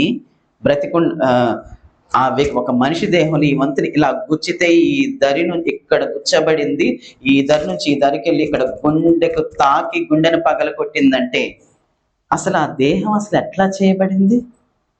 ఎంత హింసించబడింది! మెట్ల మీద పడితే ఆ వంతున మెట్లు దిగి ఎంతవరకు లాగబడ్డాడంటే ఎంత హింసపడింది! ఎంత రూపాన్ని కోల్పోయాడు ఆయన! డిస్క్రైబ్ చేయడానికి అసలుకి వర్ణనాతీతంగా ఉంది హింస. ఈ హింస వర్ణనాతీతంగా ఉంది. పాపము లేని దేవుడు పాపముగా చేయబడి సిలువలో పైకెత్తబడ్డాడు నీ పాపాలు, నా పాపాలు క్షమించడానికి. ఇప్పుడు మనుషులమైన మనం ఏం చేయాలి? కొంతమంది అంటారు, ఎవరు చేసిన దాన్ని వాడే అనుభవించాలి అంటారు. అవునా? అందరి మనుషుల మాట ఏంటి? ఎవరు చేసుకున్నది వాడే అనుభవించాలి. అవునా కాదా? ఇది లోకనానుడు. అనుభవించాలని కొందరు అంటున్నారు.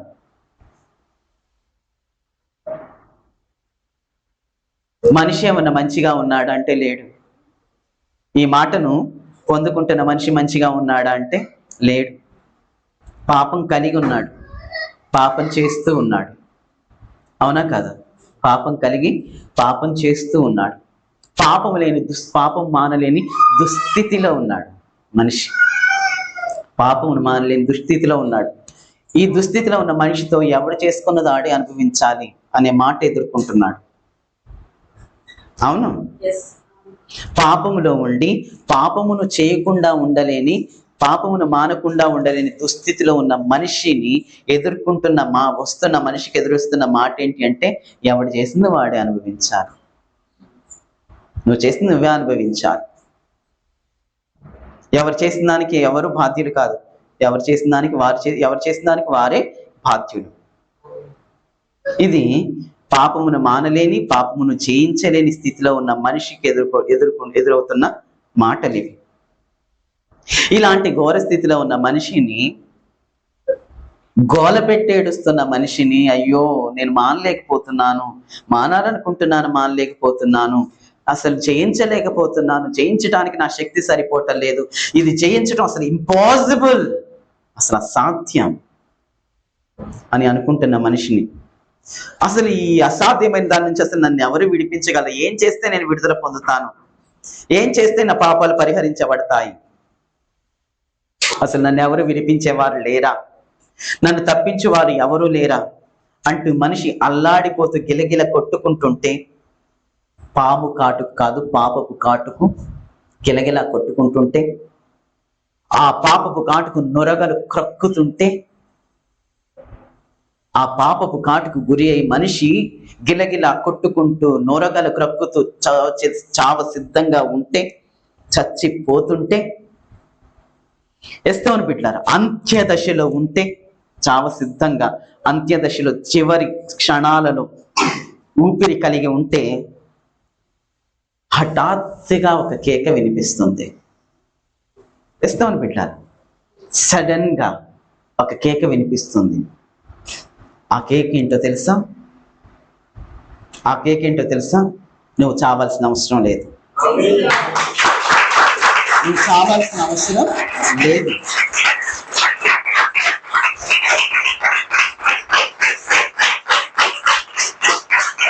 నీ పాపానికి నువ్వు బలి అవ్వాల్సిన అవసరం లేదు.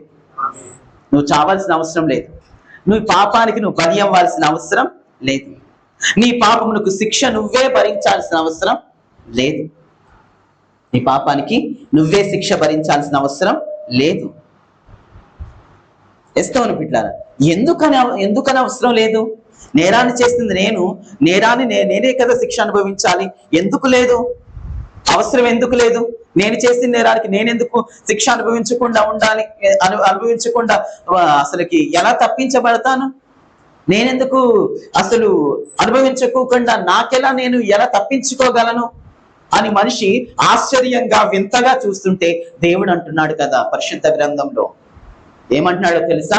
నిశ్చయముగా నీ దోషములు ఆయన మీద వేయబడ్డాయి, నీ శిక్షను ఆయన భరించాడు. నీ దోషాలు, నీ పాపాలు ఆయన మీద వేసుకున్నాడు, నీ శిక్షనంతటిని ఆయన భరించాడు.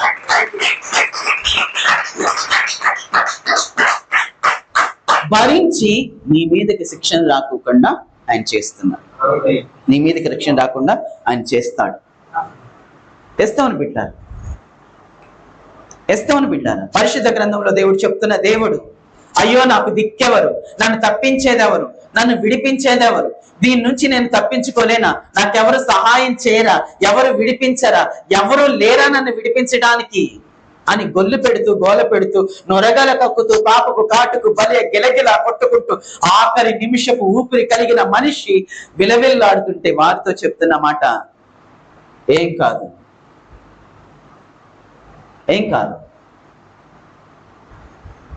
నువ్వు భరించాల్సిన అవసరం లేదు, నువ్వు అనుభవించాల్సిన అవసరం లేదు, నువ్వు మరణించాల్సిన అవసరం లేదు.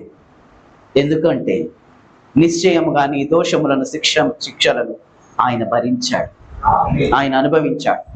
నీకు మీదకి శిక్ష రాకోకుండా ఆయనే చేస్తాడు. ఎస్తోని బిడ్డారా, ఆలోచించండి.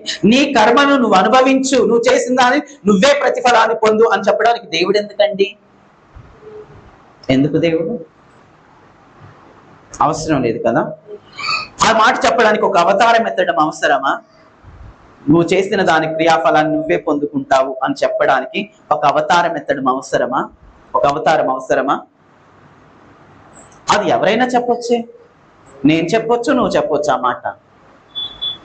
ఎందుకంటే మనం చేయలేం కాబట్టి మనం చెప్పొచ్చు. మరి అవతారం ఎత్తిన అవతార పురుషుడు చెప్తే ఎట్లా? అవతారం ఎత్తిన సర్వమానవాళ్ళు ఉద్ధరించడానికి అవతరించిన దేవుడు చెప్తే ఎలా? చెప్పకూడదు కదా. ఈ ప్రపంచ చరిత్రలో ఆ మాట చెప్పని ఏకైక దేవుడు యేసుక్రీస్తు ప్రభువారు. నువ్వు చేసిన నువ్వే అనుభవిస్తావు.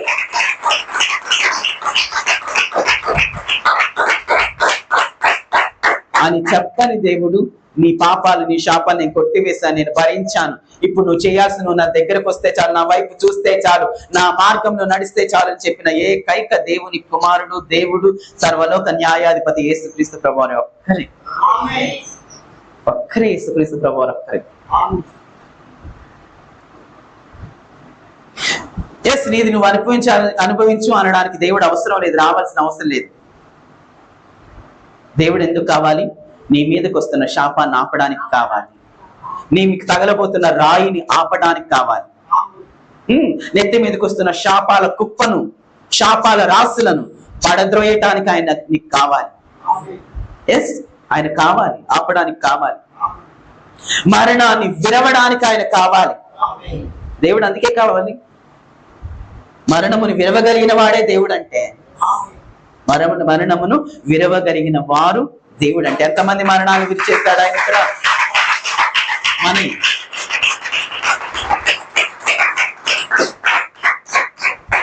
అది కదా దేవుడు అంటే. అవును కదా, ఆయనే కదా దేవుడు అంటే. ఎస్తవని బిడ్డారా, మన బాధను తీసివేయవారు దేవుడు. మన బలహీనమైన పాపం చేస్తే, ఇదిగో నా వైపు చూసి నా దగ్గరికి, అక్కడుంటే చేయడు, నా వైపు చూడాలి, నా దగ్గరికి రావాలి. వస్తే నువ్వు అనుభవించాల్సిన అవసరం లేదు, నేను అనుభవిస్తా దాన్ని. రాకుండా ఉంటే నువ్వే అనుభవిస్తావు. వస్తే మాత్రం నేను తీసుకుంటా దాన్ని. ఆ నొరగలు నేను తీసుకుంటాను, ఆ తాపాన్ని నేను తీసుకుంటాను, ఆ గిలగిలా నేను కొట్టుకుంటాను, నా రూపాన్ని నేను పోగొట్టుకుంటాను, నా సొగసును నేను పోగొట్టుకుంటాను, ప్రాణాన్ని సైతం నేను విడిచేస్తాను, నువ్వు మాత్రం బ్రతికుండేలా చేస్తాను.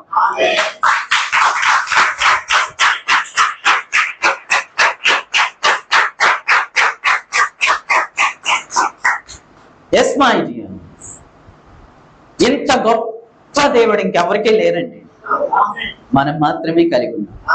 ఇంత గొప్ప దేవుణ్ణి మనము మాత్రమే కలిగి ఉన్నాం.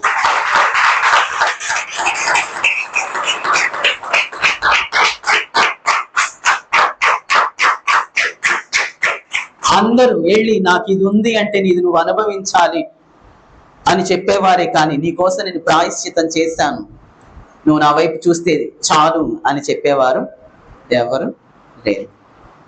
కానీ యేసుక్రీస్తు ప్రభువారు నీకోసం నా కోసం ప్రాయశ్చితం చేసిన దేవుడు, శిక్షను అనుభవించిన దేవుడు, బాధను అనుభవించిన దేవుడు, మరణించిన దేవుడు, తిరిగి లేచిన దేవుడు. నువ్వు చేయాల్సిన పని ఏంటి? ఆయన వైపు నువ్వు చూడాలి, ఆయన దగ్గరికి రావాలి, సిలువను నువ్వు చేరాలి, ఆయన నీడలోకి నువ్వు రావాలి. వస్తే నీవన్నీ ఆయన వేసుకొని నరకాన్ని తప్పిస్తాడు, మరణాన్ని తప్పిస్తాడు, ప్రమాదాన్ని తప్పిస్తాడు, నొరగల్ని తప్పిస్తాడు, గిలగిలా కొట్టుకోవడం తప్పిస్తాడు, శాపాన్ని తొలగిస్తాడు, కీడును తొలగిస్తాడు. తొలగించి నిన్ను శ్రేష్టమైన వానిగా, సుందరమైన వానిగా, పరిశుద్ధమైన జనాంగంగా నిన్ను మారుస్తాడు. అలాగ మార్చడానికి ఆయన తన పరిశుద్ధతను పోగొట్టుకుంటాడు, పాపంగా మారుతాడు, వేస్తేమని పెట్టారు, రక్తపు ముద్దగా మారుతాడు, రూపం లేని వాడిగా మారుతాడు. ఈ వాక్యం వింటున్న నీవు ఈ రోజు నీకున్న ప్రమాదాన్ని గ్రహించగలిగితే, పాపం విడవని నీవు, ఇంకా పాపంలోనే ఉంటున్న నీవు, యేసుక్రీస్తు ప్రభువారి శరణు కోరని నీవు, ఆయన నీడలోకి నువ్వు ఇంకా పాపం చేస్తూ ఆయన నీడలోకి రాని నీవు ప్రమాదంలో ఉన్నావని నువ్వు గ్రహించగలిగితే, నీ ప్రమాద స్థితిని ఎస్తవని బిడ్డలారా, ప్రమాద స్థితిని గ్రహించగలిగితే, ఈరోజు మీకు ఒక సత్యాన్ని, మీరు ఈరోజు ఒక సత్యాన్ని గ్రహించగలిగితే, నిన్ను బ్రతికించడానికి పైకెత్తబడి, నిన్ను విమోచించడానికి పైకెత్తబడి,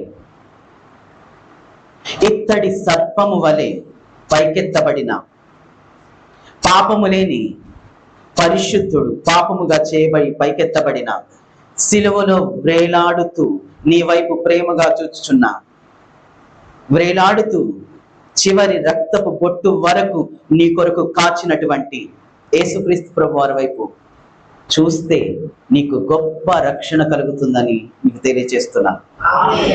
గొప్ప రక్షణ కలుగుతుంది.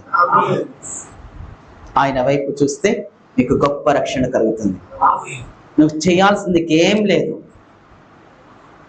నువ్వు చేయాల్సింది ఏమీ లేదు. బాధ అనుభవించాలి. మిగిలిన అన్ని భక్తి సంబంధమైన కార్యాలు నువ్వు చేసుకుంటే చాలు. మిగిలిన శిక్షలన్నీ ఆయన భరించాడు. నువ్వు చేయాల్సింది, నువ్వు అనుభవించాల్సింది ఏమీ లేదు. దేవుని బిడ్డలారా, నీకోసం ఎంత ప్రాయశ్చితం చేయాలో, నీకోసం ఎంత వెల చెల్లించాలో, నీ పైకి వచ్చే దేవుని ఉగ్రతను ఎంత భరించాలో అంతా యేసుక్రీస్తు ప్రభువారు కలువరి శిలువలో భరించారు. ఉగ్రతను, శిక్షను, మరణాన్ని, శాపాన్ని, ప్రతిదాన్ని ఆయన భరించారు.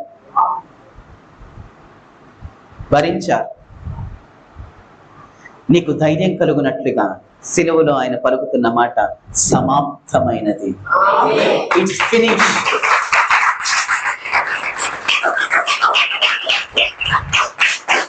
ఎక్కడ ఇది ముగియలేదని, ఎక్కడ దీనికి ఎండింగ్ రాలేదని నువ్వు భయపడతావని ఆయన శిలువలో పలుకుతున్న మాట ఇట్స్ ఫినిష్డ్.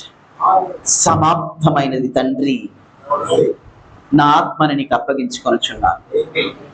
సమాప్తమైనది. ఎస్తేమని బిడ్డ, ప్రపంచవ్యాప్తంగా ఉన్న మానవ జాతి అంతటికీ కూడా సదాకాలం సరిపోయేంత ఒక్కటే బలిగా యేసుక్రీస్తు ప్రభువారు బలి అయిపోయారు. అర్థమవుతుందా? ప్రపంచవ్యాప్తంగా ఉన్న మానవ జాతి పాపములన్నిటికి సదాకాలం సరిపోయేంత ఒక్కటే బలి యేసుక్రీస్తు ప్రభువారు బలైపోయారు. ఎస్తేమని బిడ్డ, మీరు ఎవరైనా అంటారా, అదేంటి బ్రదర్ ఒక్క బలి అందరికి ఎలా సరిపోతుంది? ఒక్క బలి అందరికి ఎలా సరిపోతుంది? ఒక్క బలి వలన అందరి పాపాలు ఎలా పరిహరించబడతాయి? ఒక్కరి వలన అందరి దోషాలు ఎలా పరిహరించబడతాయి? ఒక్కరి బలి వలన అందరి శిక్షలు ఎలా తీసివేయబడతాయి? అందరి మరణం ఎలా కొట్టివేయబడుతుంది అన్న ఆలోచన వస్తుందేమో. ఎస్తేమని బిడ్డలారా, ఒకే ఒక్క ఎస్తేమని బిడ్డలారా, కొన్ని లక్షల మంది రైతుల యొక్క రుణాలు ఒకే ఒక్క సంతకంతో మాఫీ అయిపోయాయి కదా? మాఫీ అయ్యా?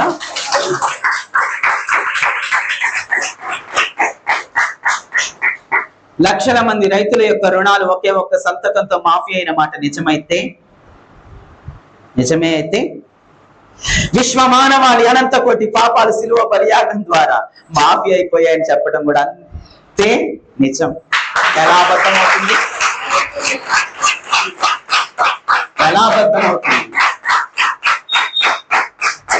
ఒక్క సంతకం లక్షల మంది రుణాలు తీర్చేస్తే, మాఫీ చేస్తే, విశ్వమానవాడి అనంత కోటి పాపాలు కూడా ఒకే బలియాగము ఎస్తేమని బిడ్డారా సరిపోతుంది అనేది కూడా ఎంత మాత్రం అబద్ధం కాదు.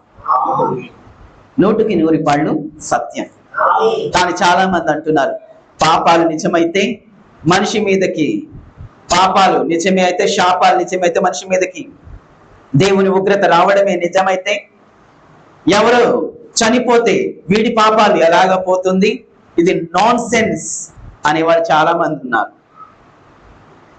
వేస్తామని బిడ్డారా, నువ్వు అప్పు తీసుకున్న మాటే నిజమైతే, దానితో నువ్వు పంట వేసుకున్న మాటే నిజమైతే, ఆ పంట పండించుకున్న తర్వాత నువ్వు అప్పులేని తీర్చలేని పరిస్థితిలో ఉన్నమాట నిజమైతే, తీర్చలేక అవమానంతోనూ భయంతోనూ దాన్ని తీర్చే దిక్కు లేక, సహాయం చేసే దిక్కు లేక, ప్రాణము పోయే పరిస్థితిలో గిలగిల కొట్టుకుంటూ, విషము తాగి గిలగిల కొట్టుకుంటూ నొరగలు కట్టే మాట నిజమే అయితే, రైతులు నిజమే అయితే, కక్కే మాట నిజమే అయితే, నీ బాధను చూసి, నీ మరణాలను చూసి, నీ హింసను చూసి, నువ్వు గిలగిలా కొట్టుకునే చూసి, నువ్వు నొరగలు కక్కేది చూసి ఎస్తేమని బిడ్డారా, ఒక వ్యక్తి చేసిన సంతకం నీ రుణాలు మాఫీ చేయటమే నిజమైతే, ఇలా నువ్వు హింసించబడుతుంది చూసి దాన్ని మాఫీ చేయటానికి ఒక మనిషి ముందుకు వచ్చి ఎస్తేమని బిడ్డారా మాఫీ చేసిన మాట నిజమైతే, ఆ ఒక్క సంతకం ఇంతమంది యొక్క రుణాలు ఎలాగా మాఫీ చేయగలిగింది? కారణం తాను కలిగి ఉన్న అధికారమే. అవును కదా? ఇన్ని లక్షల మంది యొక్క రుణాలను మాఫీ చేయటానికి ఆ ఒక్క సంతకం ఎలా సరిపోయింది? తాను కలిగి ఉన్న అధికారం, తాను తండ్రిగా తాను నిలబడిన స్థానం, తండ్రిగా తాను తీసుకున్న బాధ్యతే మాఫీ చేయటానికి కారణం. వేస్తామని పెట్టారు. తండ్రిగా బాధ్యత తీసుకోవటమే కారణం, అధికారం కారణం, స్థానమే కారణం, తనకు కలిగిన తండ్రి ప్రేమే కారణం ఆ రుణాలు మాఫీ అవ్వడానికి. తండ్రి స్థానాన్ని తీసుకొని తండ్రిలాగా ప్రేమించాడు. అందుకే గిలగిలా కొట్టుకుంటున్న కుమారులను, నొరగలు కొరుకుతున్న మందు పొలాలకు కట్టాల్సిన మందులను తన దేహానికి తీసుకుంటున్న కుమారులను బ్రతికించడానికి వారి స్థానాన్ని తాను నిలబడి తనకు కలిగిన అధికారంతో ఒక్క సంతకంతో ప్రతి నొరగను, ప్రతి విలవిల్లాడేదాన్ని తన మీద వేసుకొని ప్రతి రుణానికి క్రయదానాన్ని చెల్లించాడు. వేస్తామని పెట్టారు.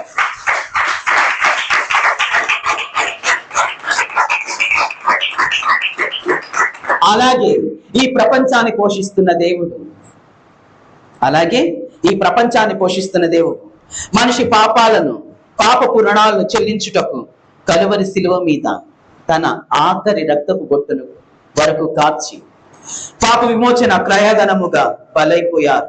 ఇక నీలో పాపము లేదు, ఇంకెందుకు? ఇక నీలో పాపం లేదు, ఇంకా పాపం చేయకు అనే మాట ఎలా అబద్ధమవుతుంది? మరి సర్వమానవాళ్ళని పోషిస్తున్న దేవుడు, ఇదిగో నేను క్రయధనాన్ని చెల్లించాను, బలైపోయాను, హింసించబడ్డాను, ఇక నీ మీద పాపం లేదు, నీ పాప క్రయధనం చెల్లించబడింది, నీ పాపములకు ప్రాయశ్చిత్తమైంది అయింది అని చెప్పే మాట ఎలా అబద్ధమవుతుంది? అధికారం కలిగిన ఒక నాయకుడే నీ రుణాలు మాఫీ అయిపోయాయి, నేను మాఫీ చేశాను అన్న మాట ప్రతి ఒక్కరిని బ్రతికిస్తే, మాఫీ చేస్తే, మరి ప్రపంచాన్ని పోషిస్తున్న దేవుడు, సర్వ సృష్టిని పోషిస్తున్న దేవుడు, నీ పాపానికి నేను క్రయదానం చెల్లించాను, శిక్షను అనుభవించాను, బలైపోయాను, ఇక నీకు పాపం లేదు అని చెప్పే మాట ఎలా అబద్ధమవుతుంది? 100కి 100% ఆ మాట సత్యం. 100కి 100% ఆ మాట కేవలం సత్యం. వేస్తామని పెట్టారు. ఒకే వ్యక్తి అనేకుల రుణాలు తీర్చిన మాట నిజమైతే, ప్రపంచాన్ని సృష్టించిన సృష్టికర్త అయిన దేవుడు, కాలాతీతుడైన దేవుడు, మరణంపై అధికారం కలిగిన దేవుడు నీ పాప క్రయధనాన్ని చెల్లించడం కూడా నిజం. తెస్తామని బిడ్డారు. క్లియర్ చేశాడు ఆయన. క్రయధనాన్ని చెల్లించానని ఆయన క్లియర్గా చెప్తున్నారు. మరి నువ్వు ఇప్పుడేం చేయాలి? ఏమేమి అప్లికేషన్లు పెట్టాలి? ఏమేమి ప్రూఫ్స్ ఇవ్వాలి? మరి రుణమాఫీ కోసం ప్రూఫ్స్ ఇవ్వాలి కదా, ఇవ్వాలా వద్దా? రుణమాఫీ పడాలి అంటే గిలగిలా కొట్టుకుంటాను నీవు, నీ రుణం మాఫీ అవ్వాలంటే కొన్ని ప్రూఫ్స్ ఇవ్వాలి కదా, ఇవ్వాలా వద్దా? కొన్ని డాక్యుమెంట్స్ సబ్మిట్ చేయాలి. సబ్మిట్ చేయకుండా రుణమాఫీ పడదు, నీ రుణం చెల్లింపబడదు. ఆ ఆప్షన్ ఇచ్చాడు ఇదిగో నీ రుణం మాఫీ అవటానికి నేను సంతకం పెట్టాను, సంతకం పెట్టాను, ఆ సంతకం నీ జీవితంలో క్రియ జరిగించాలి అంటే, నీ రుణము మాఫీ చేయబడాలి అంటే కొన్ని డాక్యుమెంట్స్ నువ్వు నా వైపు చూడాలి. ముందు అర్థమవుతుందా? నువ్వు ఆ వైపు చూసి కొన్ని డాక్యుమెంట్స్ నువ్వు నాకు సమర్పించాలి. కొన్ని డాక్యుమెంట్స్ నువ్వు నాకు ఇస్తే నీ రుణం మాఫీ అయిపోతుంది. అవునా కాదా? మరి నీ పాప రుణం మాఫీ అవడానికి ఏం చేయాలి? అక్కడ డాక్యుమెంట్స్ ఇస్తే సరిపోయింది. పొలం రుణం, రైతు రుణం మాఫీ అయిపోయింది, డ్వాక్రా మహిళ రుణం మాఫీ అయిపోయింది. అవునా? మాఫీ అయిపోయింది. మరి మన పాప రుణం ఏం చేస్తే మాఫీ అవుతుంది? క్రయదానం చెల్లించాడు, వాగ్దానం చేసేసాడు, అన్ని అయిపోయినాయి అంటున్నాడు. మరి ఇప్పుడు దాన్ని మనం అనుభవించడానికి మనం ఏం చేయాలి? అటు ఇటు చూడటం ముందు అర్జెంటుగా మానేయాలి. అర్థమవుతుందా? దిక్కులు చూడటం మానేయాలి. పాపం వైపు కొంతసేపు, లోకం వైపు కొంతసేపు, వ్యసనాల వైపు కొంతసేపు, అక్రమ జీవితం కొంతసేపు, మోసాల వైపు కొంతసేపు, అన్యాయం వైపు కొంతసేపు, అక్రమ సంబంధాల వైపు కొంతసేపు చూడటం మానేయాలి. ముందు చేయాల్సింది అదే. ఆ దేవుడి వైపు, ఈ దేవుడు, ఆంతరం వైపు, ఈ అంతరం వైపు చూడటం మానేయాలి. అటు ఇటు చూడటం మానేయాలి. దేవుని ఆజ్ఞయిస్తుంటే అవునా కాదు పరిశీలించడం ఆపేయాలి. దిక్కులు చూడటం ఆపేసేయాలి. కులాల వైపు, మతాల వైపు చూడటం మానేయాలి. ఏం చేయాలి? చూడటం మానాలి, మానేసేయాలి. వేస్తామని పెట్టారు.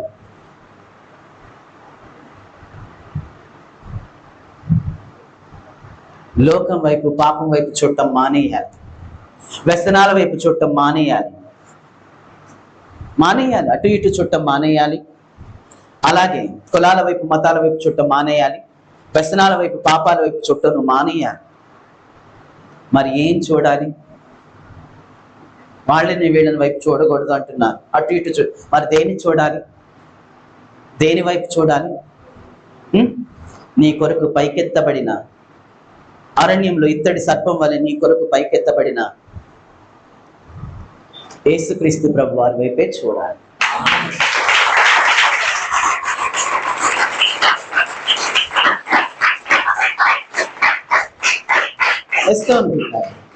అరణ్యంలో ఇత్తడి సర్పం వలె నీ కొరకు, నీ పాపాల కొరకు, నీ శాపాల కొరకు పైకెత్తబడిన యేసుక్రీస్తు వారి వైపే నువ్వు చూడాలి. ఆయన చల్లని నీడలో నీ జీవితాన్ని కొనసాగించాలి. చల్లని నీడలో నీ జీవితాన్ని కొనసాగించాలి. నాడు మీకు చెప్పే సువార్త ఒక్కటే, నేడు మీకు చెప్పే సువార్త ఒక్కటే. అరణ్యంలో ఇత్తడి సర్పము ఎలాగూ ఎత్తబడిందో సరిగ్గా అలాగే అలాగే యేసుక్రీస్తు ప్రభువారు కూడా కలువరి శిలువలో ఎత్తబడ్డారు. ఎస్తామని బిడ్డ, సేమ్ టు సేమ్ అలాగే యేసుక్రీస్తు ప్రభువారు కూడా కలువరి శిలువలో ఎత్తబడ్డారు. దేవుని బిడ్డ, సర్పాన్ని చూచిన వారు బ్రతికారు. ఏమైంది?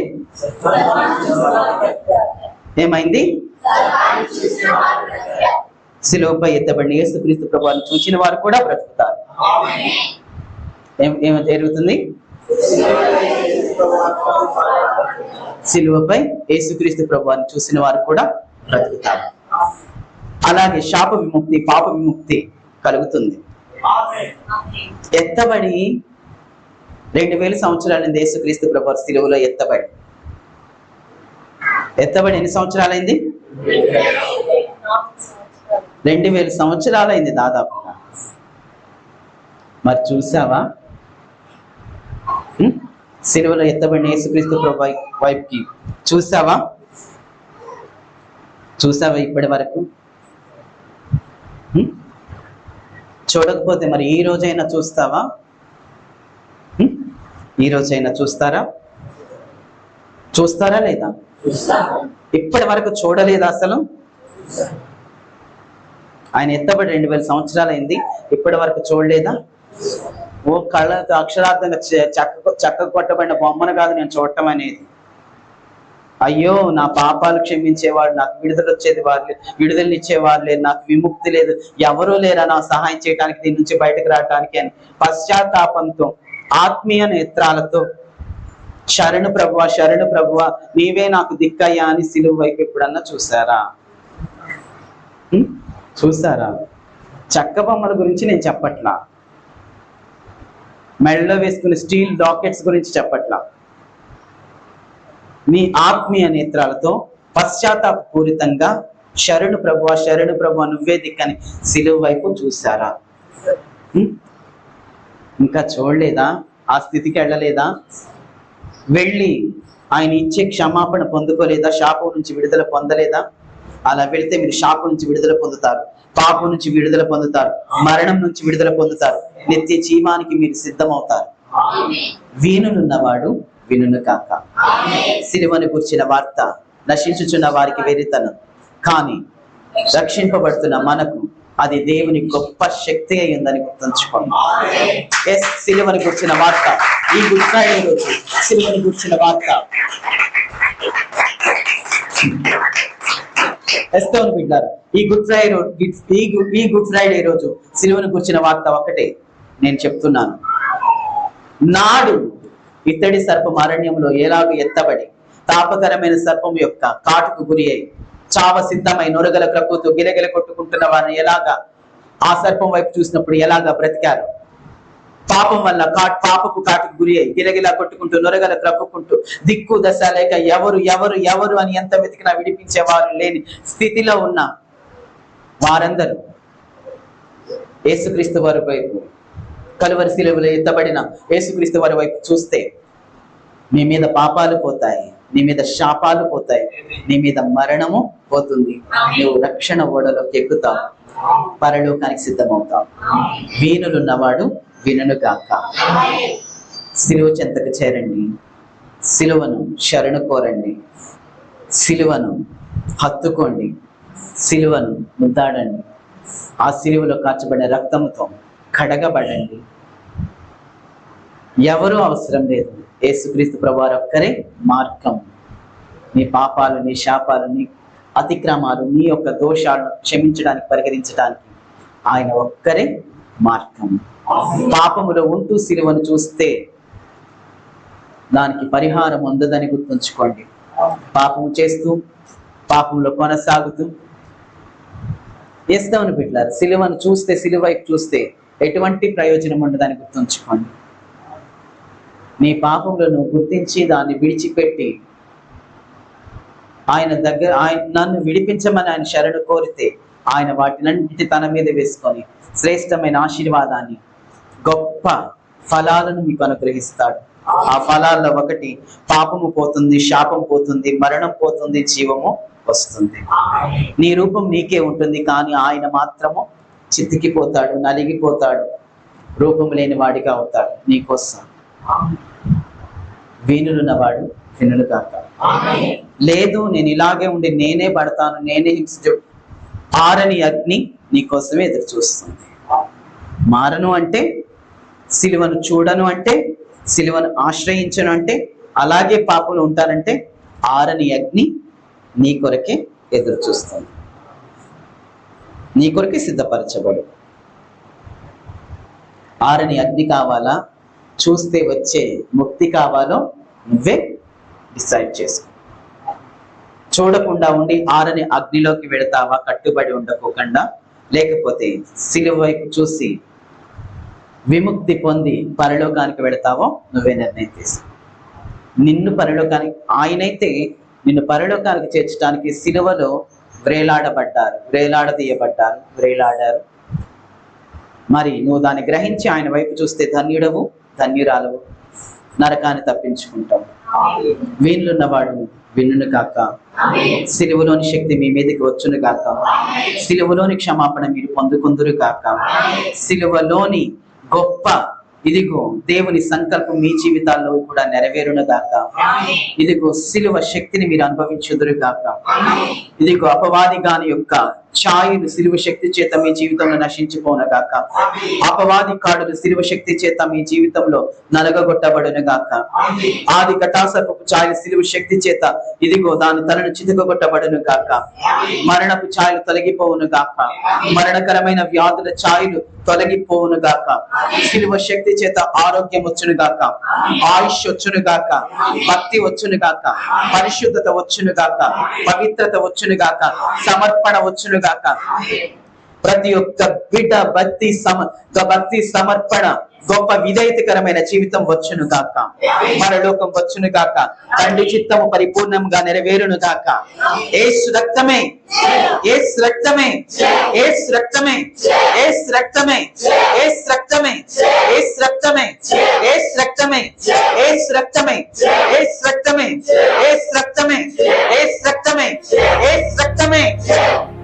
ప్రార్థన చేస్తాం.